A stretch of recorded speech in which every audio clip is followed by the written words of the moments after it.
تو ساری ذمہ داری کس نے لے رکھی ہے؟ ما من دابۃ فی الارض الا علی اللہ رزقھا، کہ اللہ کے ذمہ ہے وہ. تو جو بچے آ گئے وہ بھی اللہ کے ذمہ ہے. فیملی پلاننگ کر رہے ہیں جو کہ وہ کون ان کو کھلائے گا، کون پڑھائے گا ان کو، کہاں سے فیس لائیں گے. اللہ کہہ رہے ہیں قرآن شریف، لا تقتلوا اولادکم خشیۃ املاق، کہ فقر کے خوف سے اپنے اولاد کو قتل نہ کرو. قتل کے خوف سے اپنی اولاد کو قتل نہ کرو. ان کو بھی اللہ روزی دیتا ہے، تم کو بھی اللہ دیتا ہے.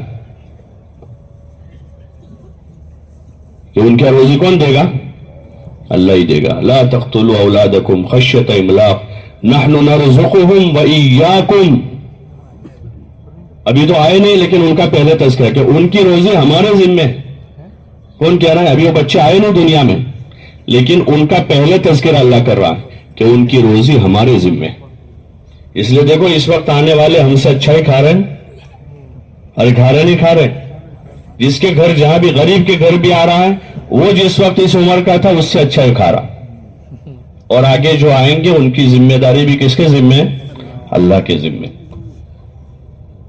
یہ ساری وہی باتیں ہیں کہ ہم نے ابھی اپنے رب کو پہچانا نہیں ہے، اس لیے ہم نے بھی آواز میں آواز ملا دی دنیا کی.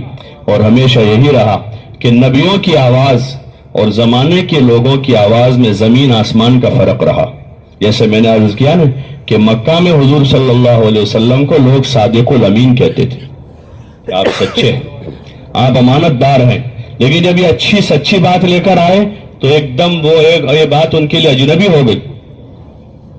سچی بات کہہ رہی آپ نے، قولوا لا الہ الا اللہ تفلحوا، جو دنیا کی سب سے سچی بات ہے. سارے نبیوں نے یہ بات کہی تو اس بات پر وہ ایک دم بفر گئے، ایک دم بفر گئے. اور آپ کے ساتھ اتنا محبت کا تعلق رکھنے والے، آپ کو صادق الامین کہنے والے، بچہ بچہ آپ کی عزت کرتا تھا مکے میں، وہ ایک دم بفر گئے سب. اور بعد میں کسی ایک موقع پر وہ کہہ رہے ہیں اجعل الآلہۃ الہا واحدا ان ھذا لشیء عجاب، کہ سارے معبودوں کو ملا کر ہم ایک کر دیں. کیسی عجیب بات کرتے ہیں کہ یہ سب سے تو ہوتا نہیں ہے. 360 ہم نے بنا رکھے ہیں یہاں، ان سب سے تو مسئلے حل نہیں ہو رہے ہیں. اور یہ کہہ رہے ہیں کہ ایک اللہ کی عبادت کرو. تو ہر زمانے میں رہا. اور آپ جیسا معزز مکرم انسان اور کون ہو سکتا ہے؟ آپ کو جھٹلایا گیا تو میں اور آپ کون ہیں؟ تو ہم ان کی آواز میں اپنی آواز ملا لیں گے تو مسئلہ حل ہو جائے گا. بہت سے لوگ کیا کہتے ہیں اصل میں مصلحت ہے، کیا کر رہے ابھی زمانہ ہی ایسا ہے، بچے بھی ایسا کہتے تھے، بیوی بھی یہ کہہ رہی تھی، بھائی بہن میں بھی ہے، تو میں کیا کروں اب؟ تو وہ تو پہلے دن سے تھا. اپنی ذاتی اور طبعی چیزوں میں ہم سب کی مخالفتوں کے باوجود اپنی طبیعت پر جمے ہوئے. جہاں تک ہماری ذاتی بات کا مسئلہ ہے اور ہماری عادتوں کا مسئلہ ہے، بیوی مخالف ہے ہماری، بچے مخالف ہیں، اسی مخالفت کرتے کرتے کرتے آدمی بوڑھا ہو جاتا ہے لیکن اپنی عادتیں نہیں چھوڑتا. لیکن جب دین کا مسئلہ آتا ہے تو آدمی کہتا ہے اصل میں کیا کرے، بچے نہیں مانتے تھے، بیوی بھی ایسا. پھر میں نے میری ماں سے کہا، اس نے کہا بیٹا اب کیا کرو گے تم، کر دو نا، کیا کرو، لے لو نا لون. تو پھر میں نے بھی کیا کروں، اب میں مجبور ہوں. یہ مجبوری نہیں ہے، یہ یقین کی کمزوری ہے. یہ یقین کی کمزوری آدمی کی. آدمی جم جائے گا، سختی نہیں کرے گا، لڑائی نہیں کرے گا، لیکن آدمی اپنے اس معاملے میں کسی ملامت کرنے والے کی ملامت کی پرواہ نہیں کرے گا. اپنے دین پر جمع رہے گا، وہ 5 وقت کا نمازی رہے گا، وہ اپنے مال کی وہ زکوٰۃ ادا کرے گا، وہ حلال راستے سے کمائے گا چاہے کم ملے گا. اس لیے کہ آدمی کے ذمے اپنی بیوی بچوں کو وہ نفقہ دینا ضروری جو خود کھاتا ہو. خود بھی دال روٹی کھا لے گا، ان کو بھی کھلا دے. خود بھی سادہ کپڑے پہن لے گا، ان کو بھی پہنا دے. خود بھی کرائے کے گھر میں رہ لے گا، ان کو بھی اس میں رکھ لے گا. جو اپنے گھر والے ہیں وہ بھی کرایہ دار ہیں، وہ کرایہ دار سے زیادہ ان کو بھرنے رہتے ہیں سب. ادھر میں بجلی کا بل 6000 آ رہا ہے اور وہ پانی کا اتنا ہے اور روڈ کا اتنا ہے اور اس کا اتنا ہے، اور وہ ویرے سارے آتے ہیں لکھ کر گجراتی میں.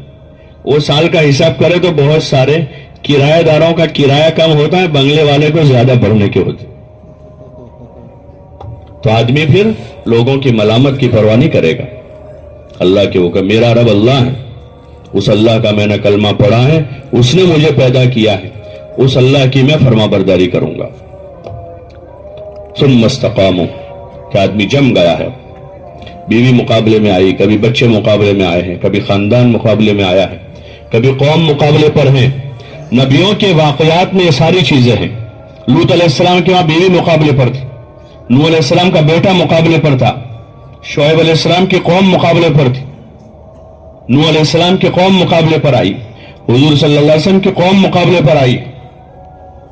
ان واقعات میں ہمارے لیے عبرت ہے, اور صحابہ کے حالات میں ہمارے لیے عبرت ہے. کسی کے لیے قوم مقابلے پر ہے, کسی کا باپ مقابلے پر آ گیا, کسی کی اولاد آ گئی سامنے, کسی کی بیوی آئی ہے, کسی کی ماں آئی. حضرت سعد کا قصہ ہے کہ ان کی ماں نے قسم کھا لی کہ جب تک تو دین نہیں چھوڑے گا میں سر میں کنگھی نہیں کروں گی, اور دھوپ میں رہوں گی, چھاؤں میں نہیں جاؤں, اور لوگ تجھے اپنی ماں کا قاتل کہیں کہ میں مر جاؤں گی اس طرح. پھر لوگ کہیں گے کہ اس نے اپنی ماں کو مار دیا. تو پکے تھے, سمجھایا, بہت سمجھایا ماں کو, محبت سے, نرمی سے. دیکھا یہ تو بالکل ٹس سے مس نہیں ہو رہی. تب ان کو بڑی محبت سے کہہ دیا کہ دیکھو اماں, اگر اس معاملے میں تیرے جیسی 1000 مائیں قربان ہو جائے تو میں تیار ہوں, باقی میں اپنا دین نہیں چھوڑ سکتا. حضرت عمر نے اپنے ساتھی کو, جو ہجرت کر کے 3 گئے تھے نا, حضرت عمر اور عیاش ابن ربیعہ تھے, وہ جب وہاں گئے راستے میں پھر وہ آئے اور انہوں نے کہا کہ بھائی تیری ماں نے قسم کھائی ہے. ان کو بہلا پھسلا کر لے گئے. تو عمر کہ بھائی مت جاؤ, یہ دھوکہ دیں گے تم کو, تیری ماں کو دھوپ لگے گی تو اپنے آپ چھاؤں میں آ جائے گی.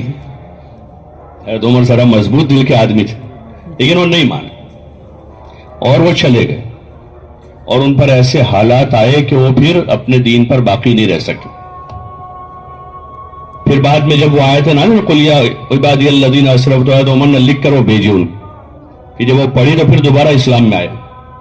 تو اس طرح کسی کی ماں آئی مقابلے پر, لیکن وہ چونکہ اللہ کو رب مان چکے تھے کہ ہمارا رب کون ہے, وہی کھلاتا ہے, وہی پلاتا ہے, بیمار ہوں گے وہی شفا دے گا. عزت ذلت کا مالک کون ہے, وہی ایک اللہ ہے جو ہمیں عزت دے گا. کوئی اس کو جو اسے عزت دے دے اس کو کوئی ذلیل نہیں کر سکتا ہے, اور جس کی ذلت کا وہ فیصلہ کر لے راتوں رات اس کو تخت چھوڑنا پڑتا ہے. اس کے لیے اس ملک میں 1 انچ زمین نہیں رہتی باقی کے بو رہا ہے, کیونکہ اوپر سے اس کی ذلت کا فیصلہ ہو چکا ہے.